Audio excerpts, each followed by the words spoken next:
In 1970, a seemingly ordinary local politician led a scheme to a bizarre transmission device on the site of Newbold Common. What was it for? What was his plans? And why did he suddenly disappear? Well, the answer to that all lies out there, deep in space. I'm Professor Daniel Winchester. Oh my gosh, I'm back again. Absolutely brilliant at no-hand bike riding, and I've investigated strange and disturbing incidents in all the 6 corners of the British Isles, and sometimes Wharton-on-the-Naze. You may remember my work in exposing the Dogman of Dumbarton, or even read my findings in the case of the Quick Stigmata and the solo conquer of the Trees of Apocalypse. And right now, I'm turning my attention to more mysterious events in the occult history of Leamington Spa. A bizarre infiltration by the local political scene by creatures thousands of light years away. This site with all the talk of Roswell in New Mexico and the mysterious Bermuda Triangle in Bermuda, one part of the world has seen more recorded UFO activity than any other in the past 50 years. The West Midlands is by some distance the location of more unexplained encounters than anywhere else in the world.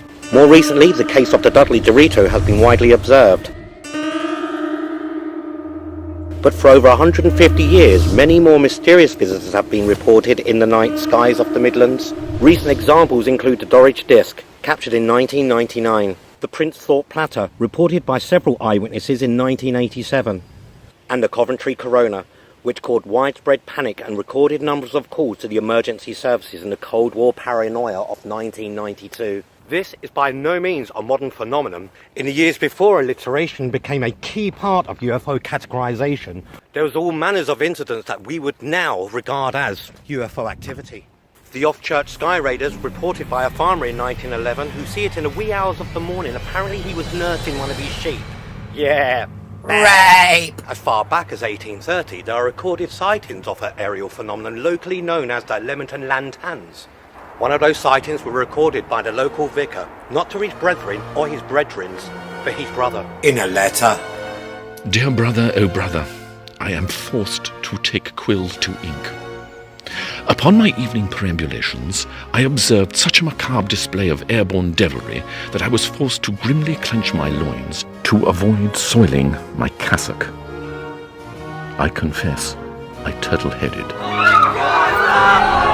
Often explained away as atmospheric phenomena, meteorite activity, or even military experiment. All this UFO activity now can be seen as reconnaissance work for a sinister conspiracy of exo-politics, centred on the town of Leamington Spa. A plot seemingly centuries in the making, but fueled by 19-year-old student Nigel Cartoon and a set of 3D glasses. Wow. But that came at a high price. It left him addicted to electricity. He's so fucked. Recently classified Ministry of Defence documents that I have obtained and studied very hard show an explosion of UFO sightings and activities in the Warwickshire area during the years of 1965 to 1968, all of which appears to have been linked to an audacious attempt to establish a hidden extraterrestrial outpost in the area. In 1970, when I was born, Ken Benson was the Conservative County Councillor for Leamington North, a position he held since the late 1950s. A retired civil servant and keen train spotter, Benson was a deeply, deeply dull man. A colleague, Lee Stetson, told me over the Nokia 121 phone. Ken's idea of excitement was putting extra vinegar on his chips. Once he put an entire room of people to sleep outlining his ideas on alternate concrete services in council car park. Boring! So, one wonders, not two wonders, one wonders why no one thought it strange that Benson in the early 70s brought forward a proposal for high-tech, large-scale development plans from Japanese corporation Blue Dawn. And the proposals were to build a new communication array on Observation Hill in Newbold Common. Despite the jobs and prestige of such a project would bring to the town, there was such a widespread opposition from residents and other councillors that it seemed highly unlikely that the proposal would go ahead. But remarkably, in June 1970, the 10 members of the councillors' planning subcommittee, chaired by Ken Benson, collectively voted to approve construction of what was described as a 100-foot tall articulated antennae structure and 12 associated supported structures. Pesky do-gooder and local journalist Anna Jack Clan penned an amazing amount of articles calling for more information on Blue Dawn Incorporation. really sticking her nose into where it shouldn't really be, asking more about the installation and where were the minutes of that fateful meeting. In the wee hours of Monday the 20th, 1970, July, more mysterious lights were seen over southern Leamington that way. And later on that day, Anna Jacqueline was reported missing by her husband. So her husband, the police and her employers at the local rag put out a public appeal about the missing reporter, and for several days the town was gripped by the drama of her disappearance. That weekend, Anna Jacqueline was found asleep and completely naked in a field near Kenilworth, found by a local farmer, Farmer DB, and he described her as being incredibly calm and happy, a proper nice bit of crumpet. And Jacqueline has no recollection of what happened during her disappearance. Nice. And after a thorough doctor's examination, she was found to be in perfect health and returned to work immediately. There, she authored a series of articles about how Blue Dawn installation was a great thing for the town of Leamington, and also commended the work of Ken Benson and his colleagues. With the local opposition silenced and all planning obstacles cleared, the construction site was fenced off with work planned to begin in early 1971. That was until the Funny Fun Fair came to town, and something happened so shocking, so disturbing that it was unspoken of, until now. In mid-September 1970, the annual Funny Fun Fair had pitched up at the Pump Room Gardens for the usual week of noisy fun and low-level crime. One of the main attractions was Italian 3D director Zuto Zanzanoff's The Anvils Are Coming for Your Face, where he guaranteed brave viewers could enjoy thrilling experiences of ladders being extended towards them or hoses being unleashed in their direction by wearing a pair of blue and red coloured glasses. Warwick University student Nigel Khartoum was at that show, and something changed his life forever. It was like this far-out scene, man. And the people freaking out at the 3D experience. It's like, wow! Wow! They all spit with this anvil coming straight towards you. Wow! And then these two girls started tripping. They went straight for the door. As I watched him go, I saw this glowing man thing standing there in front of me. He had these huge eyes and no nose. I took off my glasses and the blue man vanished. And there was a square old guy there instead. I was totally spaced out when I put my glasses back on, and the square old guy turned back into a blue freak. I shouted something out, and my friends turned and they saw him too. Loads of people were pointing and screaming. I took off my glasses and ran after them. It turned out the other one was like this younger chick. They got into a car and they both drove off really quickly.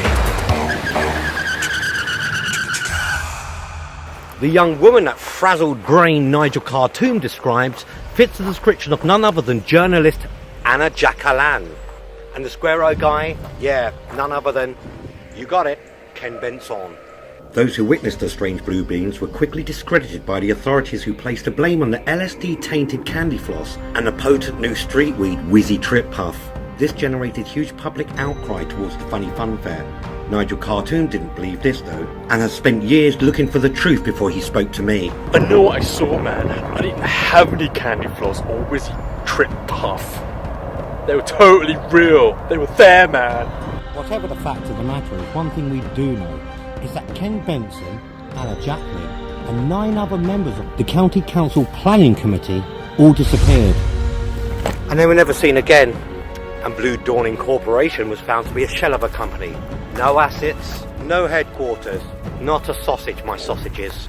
The only tangible lead was the P.O. box in Kyoto, which has been rented for 100 years and paid in cash. All the contractors set to work on the project have been hired over a phone or via telegram, and have never met anyone from Blue Dawn in person. After the project fell apart, experts who studied the plan said that the design of the antenna was so unique in that it was designed to stay focused on one specific point of the night sky at all times. Only in recent months has it become clear that the coordinates that the structure was intended to track are that of the recent discovered star KIC 8462852, home of the much discussed alien megastructure, and this has had the world of physics and astronomy up in a roar. We can't be sure of what the strange being's plans were, but many researchers in the field of exo-political intrigue believe that Leamington Spa's antenna was structured to become a beachhead for a broader visitation, perhaps even colonisation. Some even go further. In his groundbreaking work, Shakespeare Was an Alien Spy, Try and Prove Me Wrong, Guess What You Can't, authored by Declan Bung, outlines a century-long conspiracy involving the Bard of Stratford, Queen Victoria, and the Bisto Gravy Company, which proves compelling, if disturbing reading. Could this be the reason why the red and blue 3D glasses were phased out and replaced by the modern version? Even though some independent researchers claim that the particular light waveband created by the red and blue glasses could now reveal strange creatures hidden in plain sight. The new technology that was developed to replace the red and the green glasses was under development, exactly when tonight's film was filmed and conceived. So to wrap it up and conclude it, is They Live just another action-packed satire, or is it Reagan's America? Or you might have to make a speech in your pajamas. Or is it a warning that other conspirers really do walk amongst us? I'm Professor Daniel Winchester. This is Science Out. This is the credits.